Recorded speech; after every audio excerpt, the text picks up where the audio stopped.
This is Where We Live on Connecticut Public Radio. I'm Lucy Nalpathanchel. By the time the Irish potato famine, also known as the Great Hunger, ended in Ireland in 1852, an estimated 1 million people had died, and more than 2 million had left the country. Here in Connecticut, Ireland's Great Hunger Museum told the story of the famine through artwork by Irish and Irish-American artists. The permanent collection opened at Quinnipiac University 10 years ago under its former president, John Leahy. It was considered the largest in the world related to the famine. But the museum's future has been in doubt after Quinnipiac first announced in 2018 it needed to become financially self-sufficient. And then the university decided last year the museum would remain closed until a partner could be found to display the collection off campus. That partner has been found. Today, Where We Live on St. Patrick's Day, we focus on the next steps after the university announced it will work with the Gaelic-American Club of Fairfield to serve as the museum's new location. Now, have you been to Ireland's Great Hunger Museum? What are your thoughts on its future? You can join us, 888-720-9677, or find us on Facebook and Twitter at Where We Live. Now, coming up, we're going to talk with two artists from Ireland whose work is part of this collection. First, joining us on Zoom, John Foley, Vice President of the Gaelic-American Club and the new president of Ireland's Great Hunger Museum of Fairfield. John, welcome to the show. Good morning. How are you? Happy St. Patrick's Day to you. It is the same to you. Also with us, Amy O'Shea, the vice president of Ireland's Great Hunger Museum of Fairfield. Amy, welcome. Good morning. Happy St. Patrick's Day. Happy St. Patrick's Day. John, I'll start with you because, as I mentioned, there was such an outpouring from the community when there was news about this collection first remaining closed and then wondering what was going to happen to this museum. And so I wanted to hear from you about how the Gaelic Club got involved and what you've been hearing from the community. So when we first heard it was closing, there was a lot of angst all over the Irish community in Connecticut, all over in New York as well. And calls were coming in. I remember Bonnie Weir from Yale calling every single Irish group. Joe McDonough wrote a great piece on up in Hampden about the museum. Tarlet McConnell was agitating everywhere, and we all kind of got together and came together and went up to Hampden and had a great day in the pouring rain in October, and had a bit of a celebration for the collection in support of the collection. So it's been kind of a movement from there. Our members in the Gaelic Club, we meet monthly in the Gaelic Club, and they came to us every single meeting. What's going on? What's happening with the collection? This is very important to us, and it's a very emotive issue for us. In that, it's something that's touches us deeply, and we decided we would ask for a meeting with Quinnipiac, and they accepted. We met with them in December, and we had at the time we asked that. I suppose the main things were we needed to keep this collection together. We insisted that this collection must be kept together, and they agreed with us actually, and then our next step was to keep it in Connecticut. And that's the big thing, is how we can keep this in Connecticut.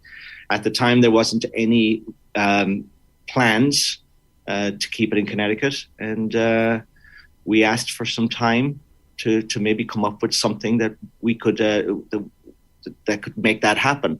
And they gladly gave us time. So myself and Amy and Jerry Ford, from the president of the JC, and quite a few other the executive members started working all over Christmas. I don't think we had Christmas this year, to come back, and we asked to meet with them in early January, and that's when it started. The actual thought of moving it to Fairfield started.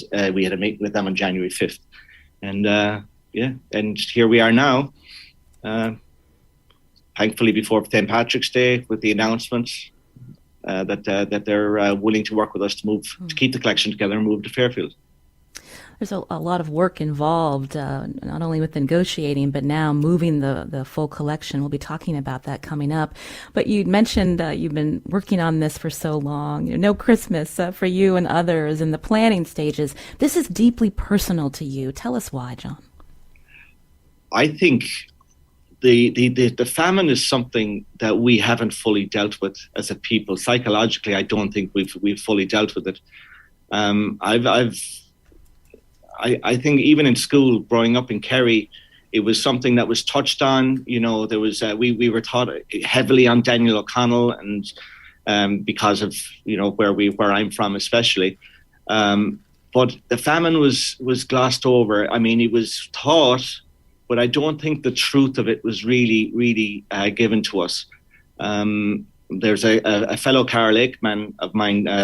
I'm from Carlake in Kerry, and Jerry Mulvihill wrote a book on the truth of the Great Famine. So he tells what really happened and the time it was. So I think it's something that we really have to deal with generations on.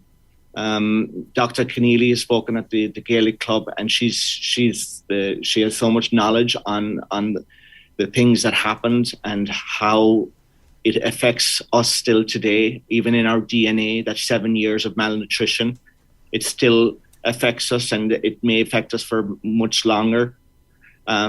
So I think it's a personal thing for any Irish person. Now, the art itself is something that's, when you tell the story of history through art, it connects something deeper. It connects deeper, and when I see the likes of Kieran Tuohey's art and Jack B. Yeats, it's something that's it reaches inside and it touches your soul. We're the descendants of the survivors, and I think that the art tells the story of the people that didn't survive and the survivors. Mm-hmm. And it's something that we have to deal with psychologically as a people. Since then, we've reinvented ourselves many, many times, but I think that who we were is something that we have to come to terms with. Who we were when we came to America first is still something that we're dealing with, and this is a story that we're committed to telling in the Gaelic-American Club. Right. If you ever come to the club, it's something that we celebrate our Irishness. We're very, very much proud of who we are now and who we're becoming, but who we were is something that we have to deal with as well. So that's something that we are going to try to tell, which we're going to try and build on Dr. Leahy's legacy, which I think it's touched us something. It's touched us deeply inside, and it's something that we'll have to. We feel honoured that we're going to be the ones to continue that legacy. But it's also it's important. You had mentioned Dr. Leahy. That's the former Quinnipiac University president, John Leahy, who first opened this museum 10 years ago. When the decision to close the museum was made by the current administration, Dr. Leahy told the Irish Central he was perplexed why anyone in this day and time would even consider closing a museum dedicated to educating people about the evils of discrimination and bigotry. At the same time, John, there are still mixed feelings about the collection moving from Hampden to Fairfield. And you mentioned Turlough O'Connell. He is the outspoken leader of Save Ireland's Great Hunger Museum. He said that announcement about this partnership earlier this month was, quote, not only premature but arrogant and disrespectful of the office of the State Attorney General. And to give our listeners context, this Committee to Save the Great Irish Hunger Museum had sent a letter to the Attorney General calling for the office to investigate the closure of the museum. The Attorney General's office confirmed that the inquiry is still ongoing. And so, Amy O'Shea, I wanted to bring you into the conversation. Can you respond to the mixed feelings about this? I do understand that the town of Hampden is going to mourn the loss of the museum. And I do also agree that the building that the museum is currently in is phenomenal and is in a way a part of the collection itself. It was custom designed to house this collection and have the feel of a coffin ship when you enter it. And then when you go up the stairs, the ceilings are higher and it feels different, and then you get to appreciate all the amazing art that's upstairs. So I do understand it, and I think ideally it should have reopened in its existing location. But we just wanted to provide Quinnipiac with an alternative in case they were determined to not reopen it there, which actually ended up being the case. We wanted to give them an option to keep it in Connecticut and to keep it under and to transfer it to the stewardship of the Gaelic-American Club, because this is our largest concern is, preserving Irish culture and history. And this is an amazing addition to all the other Irish cultural activities that we have. That's Amy O'Shea, Vice President of Ireland's Great Hunger Museum of Fairfield. Again, the Gaelic-American Club in Fairfield that Amy is a part of. Also, John Foley, Vice President of the Gaelic Club. The new stewards of Ireland's Great Hunger Museum, moving from Hampden to now Fairfield. And so, Amy, give us an idea of the timeline and the work that needs to be done for you and others at the club to be the stewards of this permanent collection. Yes, so we have a lot of fundraising to do, and we've identified a building to house the collection that will need to be renovated.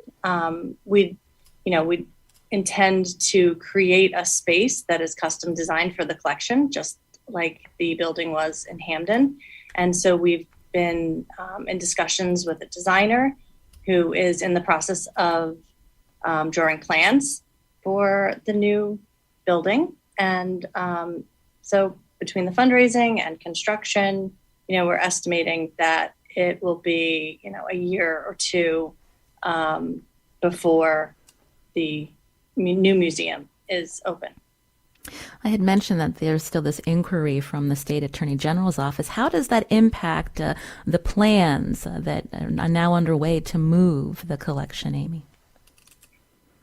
Well, Quinnipiac has told us that they anticipate the Attorney General to wrap up the inquiry pretty quickly. So we're just proceeding with what we need to do and, waiting for that to wrap up. And Quinnipiac doesn't anticipate there being any issues with the inquiry. So that's why we're just proceeding and kind of getting our ducks in the row. John Foley, I wanted to go back to you when we think about the plans moving forward and the vision for this new museum, some of the themes that you hope, you and your team hope to continue to bring out to the community. Yes, I'd like to work with we're actually in talks with many of the other universities in the area, Fairfield U, Sacred Heart, some of the representatives from Quinnipiac. I met yesterday with a representative from Fordham. We also have some very talented people within the Gaelic-American membership ourselves. There's a professor from NYU that's interested in creating a new, what I would say, an academic advisory board that would help us build the mission for the museum. What we'd like to do is make sure that it has some sort of academic value to not only to universities, but to high schools, to middle school, to spread that story of the Great Hunger, cast a wider net. The area that we have where we are locating the new museum is within walking distance of the Metro North Fairfield train station, downtown Fairfield, and also just off the 95. It's also within a historic district, which, there's also another museum in the area and a lot of historic mansions in the area. So it's really an area that we feel is going to welcome a museum like this. I think it'll fit in very, very well with the neighborhood. And also, I think the fact that it's coming to the Gaelic-American Club, which is 6,000 very, very active and very, very vocal and very, very passionate Irish and Irish Americans. I think that's going to benefit it because they will have an opportunity to plan the direction, to contribute to the direction of this museum. We'd like it to tell the story not just of Irish America, but also of other countries and other peoples that have suffered the same fate as what the Irish did 170 years ago, and still going on today. The same thing, we have refugees here from Afghanistan. I'm sure we're seeing people coming from Ukraine that have the same issues. The museum's mission should include help for them, maybe for them to reinvent themselves in America as we did. And John, you mentioned Fordham earlier, and when we talk about that connection to New York, when we think about where Irish immigrants settled, that's so important here.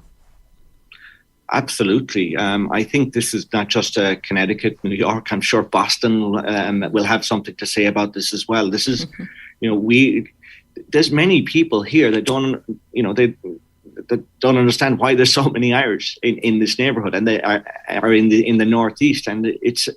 The famine, the Great Hunger, was seminal to Irish history and to American history.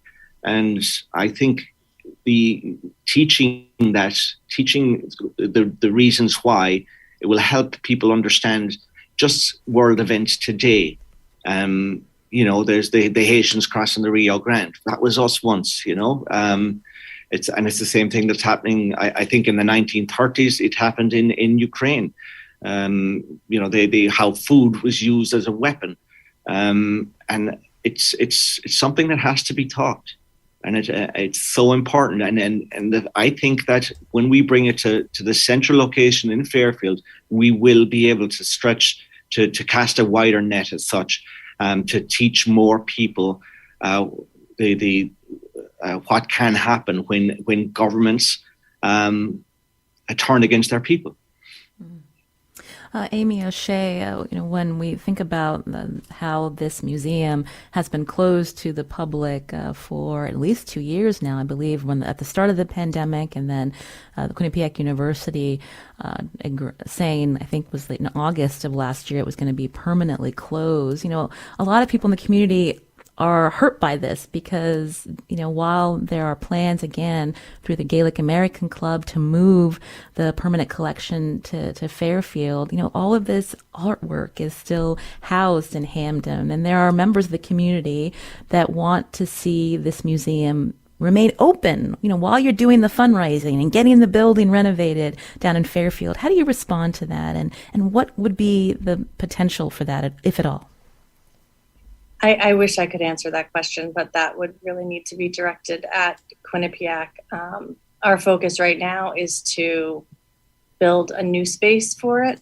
It really is Quinnipiac's decision what to do with it in the interim. And they haven't, they have not transferred the collection to us yet. So it is still their decision. And I do understand that. I do think that it's unfortunate that it's, will not have been displayed for probably 3 to 4 years by the end of all this. But that's definitely a question for Quinnipiac. And earlier you had mentioned that Quinnipiac had said that this inquiry by the Attorney General's office plans to wrap up. And so, I wonder if you can just talk more about, is that the sticking point before the collection is moved to Fairfield, or is it more getting the space ready before the collection is moved? Oh, it's getting the space ready. I believe that Quinnipiac will be storing the collection in their own, temperature-controlled storage facility until it's transferred to Fairfield. All those things have to be ironed out. We still have lots of conversations to have with Quinnipiac. I don't think that everything's still on the table as far as that. And we'll sit down. We've had very cordial conversations with them thus far, and I think we'll continue to have them, so everything's on the table. We don't know if it's going to sustain, if they want to keep it in the location and keep it there, whether they want to reopen for a short time, I don't know. But we are going to have these talks with them. And ultimately, the what they want to do is to transfer it to the Irish American community, and once that's done, there's going to be quite a process to do that, and it's we're not. We understand it's going to be a heavy lift and a lot of work to do, but we're ready for it. Again, you can join our conversation as we talk about the future of Ireland's Great Hunger Museum, now Ireland's Great Hunger Museum of Fairfield, the new stewards, the plan to transfer this permanent collection from Hampden to Fairfield. With us, John Foley, Vice President of the Gaelic-American Club, and Amy O'Shea, Vice President of Ireland's Great Hunger Museum of Fairfield. You can join our conversation if you have questions or if you want to share when you have visited this museum, its impact on you. Our number, 888-720-9677, or find us on Facebook and Twitter at Where We Live. Amy, before we let you go, when we talk about the fundraising needed, can you give our community, our listeners, an idea of how much you need to raise and what are the best ways to reach out to the Gaelic Club? We are currently in the process of, putting together a budget and a timeline, as well as creating the opportunity to donate. And so all of that information will be available as it proceeds on the Gaelic-American Club's website. I want to take a quick call. Mary is calling in from Middletown. Mary, what did you want to share? Well, I don't think a lot of people in the surrounding area or in Connecticut knew that this decision had been made. I know I frequently would take college students from the local area down there to visit the museum. They found it just hugely interesting. They thought the design was a fabulous part of it, just a thought that went into it. The collection itself is outstanding. I was stunned myself when I first saw it. I've been many times, and when I found out about it, I was really taken aback. I was so disappointed. And speaking with people that I knew who had been there, we all said, well, what about other universities? Villanova University came to mind. Huge Catholic organization, outstanding university, that they would be interested. Colleges and universities like that have a big Irish studies program. Dr. John Lennon at Villanova, I would think, would be very interested. So I think it's short-sighted on the part of Quinnipiac. I realize finances are a big issue for all of these kinds of museums and whatnot, but you find a way. It's that important. You find a way, and especially in this era when we want to educate our young people about the issues of migration and the importance of understanding and knowing what's involved and what these people go through. It's very important. I'm delighted to hear that somebody stepped up and that it will be saved. But I'd start contacting other universities and colleges, asking for their input, asking for funding. That's, I'm glad, and I hope that it does reopen. I wish it was open now because I would be taking students there again. Thank you. Thank you, Mary. Again, you're listening to Where We Live. With us again, John Foley, Vice President of the Gaelic-American Club, new President of Ireland's Great Hunger Museum of Fairfield, as we talk about the museum's future. I want to thank Amy O'Shea for joining us, the Vice President of Ireland's Great Hunger Museum of Fairfield. And coming up after the break, we're going to hear from two Irish artists whose works are featured. Now, while plans continue to relocate this museum, Quinnipiac University has said it will continue to advance the academic and research programs of Ireland's Great Hunger Institute at the university and the Irish collection in the Lender Reading Room. Now, if you've been to the museum, we'd love to hear from you. 888-720-9677, or find us on Facebook and Twitter at Where We Live.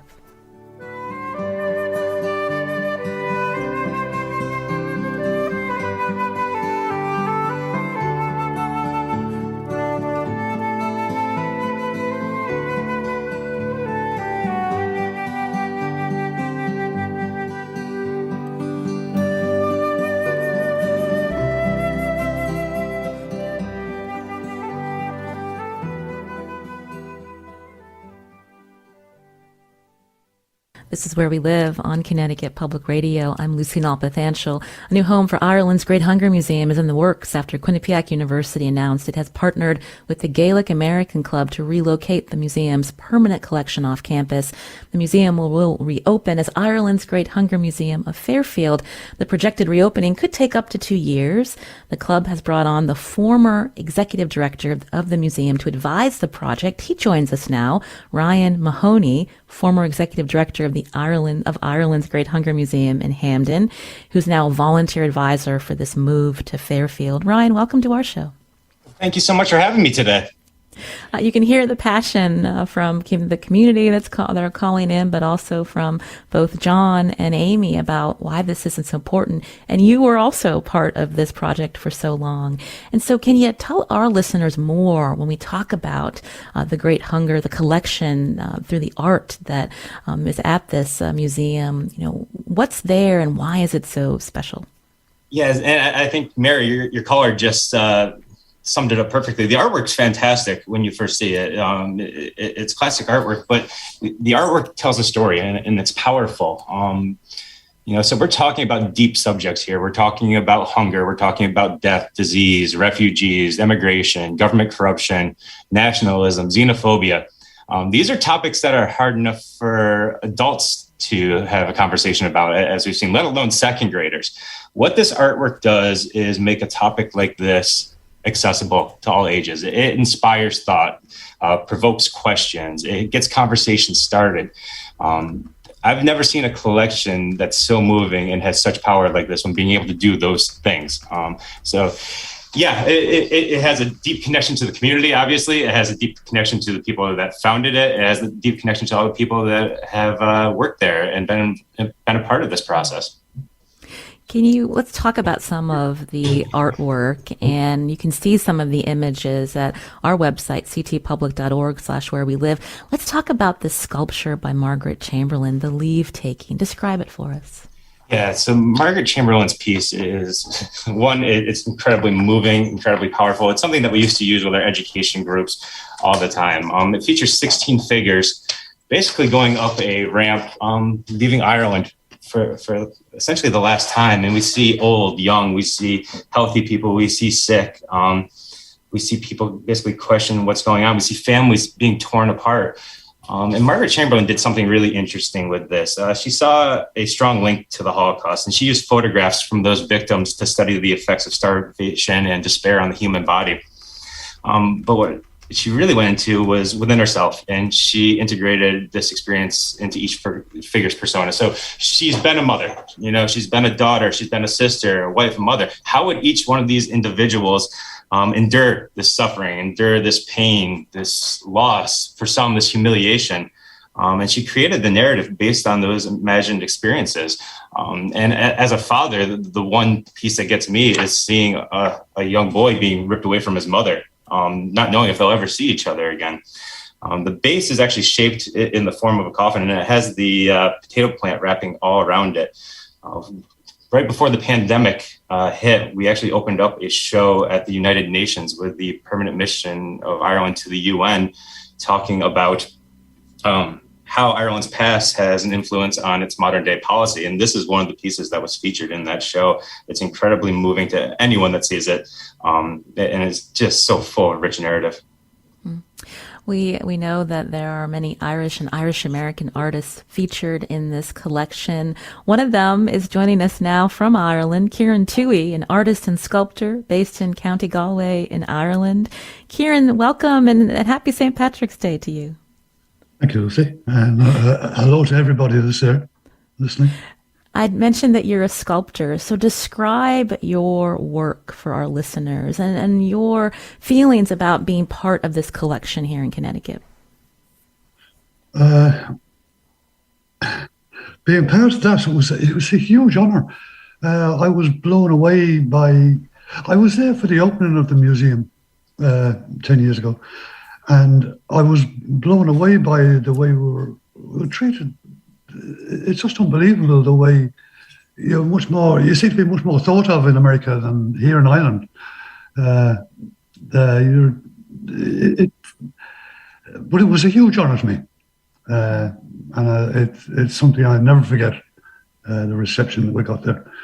But when I arrived there, I'm seeing other artists like John B. and Robert Balla and Ronan Gillespie and John Pori Graney. All these are big name artists here, and I was in awe of them.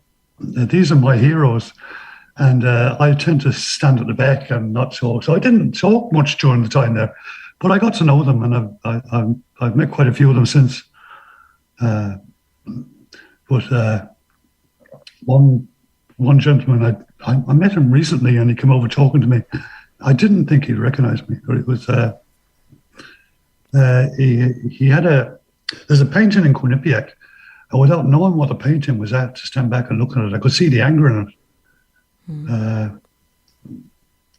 He's one of the best painters in Ireland at the moment, but his name escapes me. When we think about, you'd mentioned that some of the art and the feelings that come out when even yourself are viewing them when you were here, Kieran. Tell us about your art. I understand you started sculpting when you were 15, and you also use bogwood. Yeah, it's something that developed. I would have liked to gone into the art world at 15, but I couldn't possibly see myself making a living from it. So I took an apprenticeship as a carpenter and worked for as a carpenter for a lot of years. But the art was on the go the whole time in the background. And there's just something that's developed. And I did a lot of stuff, Celtic art, like stuff from the Book of Kells. But right. When you're doing stuff from the Book of Kells, I was sort of copying designs from the Book of Kells and interpreting things my own way. But I wouldn't class it as original when you're copying a design. Kieran, can I ask you about one of your works that's at the museum? Thank You to the Choctaw. Can you describe it for us and the story it's telling? Yeah. Well, during the famine, there was a lot of donations came from all over the world. The biggest single country to donate to the Irish,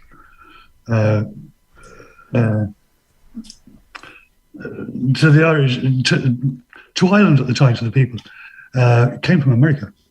The biggest amount of money actually came through the British Relief Association. But I was actually talking to Professor Christine Keneally about it, and seeing where all this money came from. And she wrote a book about it since called Charity and the Great Hunger. But I was amazed at the Choctaw Nation. Now, at the time when I did the sculpture, I couldn't find out much about them. But I knew they were very poor people and they'd been put off their land.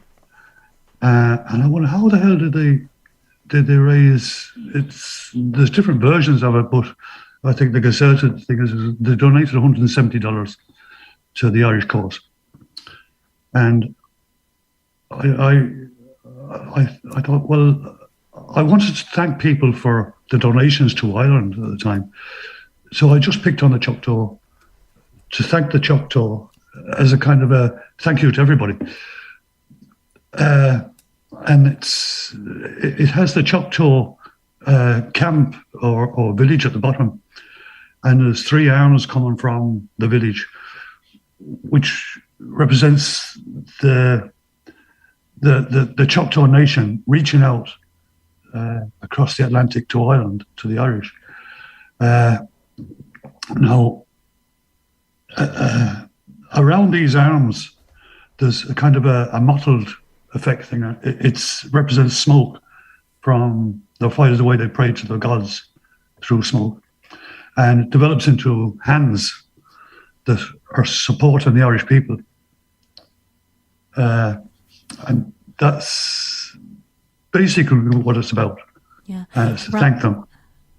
Ryan Mahoney is still with us. Ryan, as we hear Kieran describe this piece, it sounds very moving. Can you respond to this particular work in the collection?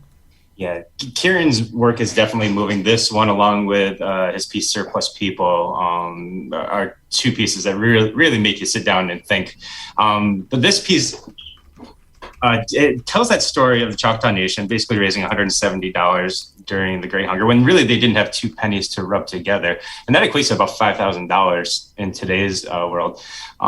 That story alone is moving, but then you realize that relationship still continues to this very day. So during the pandemic, the Irish people actually raised over €2.5 million to donate back to the Navajo tribes in the middle of America.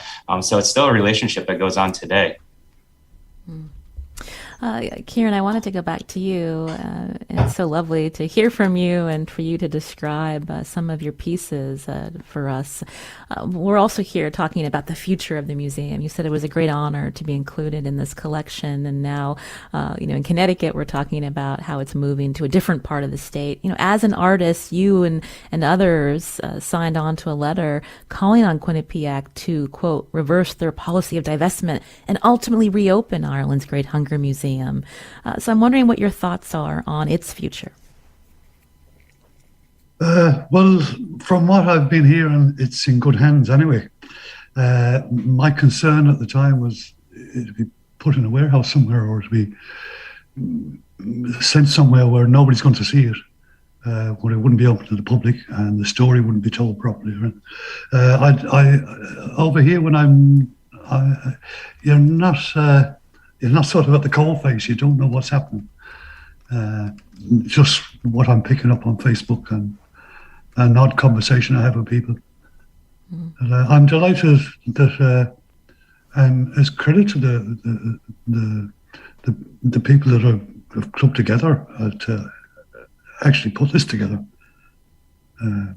Amy O'Shea and John, they must have done a tremendous amount of work in organising that. Well, thank you, Kieran Tuohey, an artist and sculptor based in County Galway in Ireland. Kieran, what will you be doing today on St. Patrick's Day? I'm actually chilling today. I was working yesterday in the studio, and I'm planning on going there again tomorrow. But it's a sort of a holy day, right. And go to the parade this afternoon and just chill, really. I have a busy week next week. I'm back in Portumna for a couple of days, where I have another famine exhibition. It's called Dark Shadows, and I have it's a sister sculpture to the Thank Yous to the Choctaw, and it's called the Choctaw Trail of Tears. When I was at Ireland's Great Hunger Museum, when I was thanking the Choctaw for their donation, I became aware of how poor they were and what had happened to their nation and being put up. They were low Mississippi Plains Indians, and I thought I kind of felt a bit guilty that I hadn't told their story. So when I came back, I had to do another sculpture telling their story. So I have a sculpture in Portumna, which is when tourists come in and they hear the story, they're amazed at it, because this is very detailed. It contains 70 figures. The figures spiral around on their march. Whatever, almost 12,000 people left this village, and only 6,000 made it to the reservation, which is now Oklahoma. Mm-hmm. They lost all their children, all their chiefs, all the wise men, all the elders, their medicine men. They lost. They had no written word. It was like the poor in Ireland had no written word, and a lot of this culture disappeared. Yeah. Kieran, you are doing a great job highlighting some history that is surprising that people may not know about, and we're going to make sure that we share your website with our listeners, also tweet it out at Where We Live. Kieran Tuohey, thank you for your time today. We really appreciate it. Thank you. Thanks. Bye. You've been listening to Where We Live on Connecticut Public Radio. Coming up after the break, we're going to hear from another artist from Ireland in this permanent collection. And as we go out of this break, we're going to play a little bit of The Fields of Athenry, an Irish folk song written in 1979 about the Great Hunger.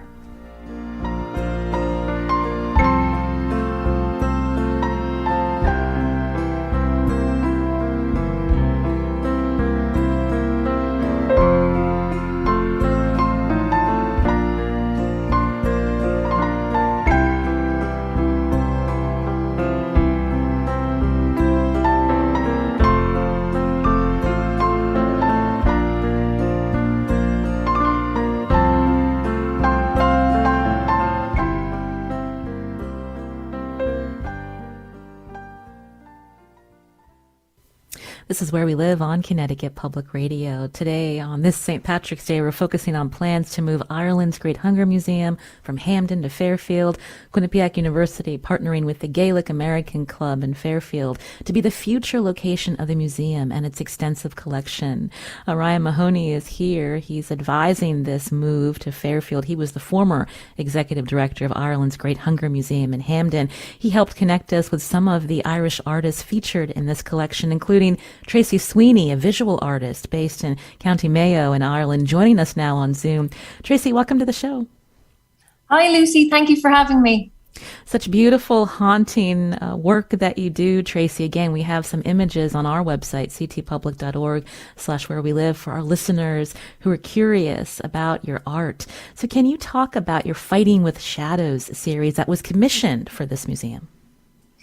Yeah, Lucy, I suppose the interesting thing about that commission is it was probably one of the last pieces to go into the museum before it closed back in 2019. I live on the west coast of Ireland in a county called Mayo, and I was commissioned by an American family that regularly visit the west of Ireland, the Mulveys, who their grandmother would have left Ireland back in the early 1900s and emigrated to Connecticut and ended up marrying another Irish man in New Haven, another man from Mayo. And what's interesting is where I paint in our small rural village, when I look out our window, I can see the ruins of their thatched cottage in the field next to me. And while that's still standing and remains there, to envisage, I guess, the loss of life and the loss of people that would have left a village that apparently would have had hundreds in it for, the whole county the whole country really to be decimated and so many people to leave. When my friends, the Mulveys, would come home during the summer, they would always go and stand within these ruins and look around them. And their aunt Nancy had recently passed away in New Haven, and she had no family there, I suppose, at the time, and she would constantly visit the museum where Ryan worked, and she would sit in front of the paintings and feel a connection to a land that maybe was never hers but was her parents. So when the Mulveys asked me to if they could commission a piece, and they gave me as much inspiration as possible from the trunks that they still hold in their family, where that woman would have emigrated from Ireland in the 1920s with all her belongings. Those trunks have come back to Mayo, and they're in a cottage next door to us here. I was able to go through all of that and to look at that collection as inspiration, and then start to pull together a couple of ideas that I had in relation to making a piece that would convey a sense of loss and a sense of leaving one's home country behind. And I guess my main inspiration at the time was I found a newspaper article from the famine whereby somebody in Mayo had said, I suppose vaguely they had said, they have taken our light, our food and our religion, and there is nothing we can do anymore. We are fighting with shadows.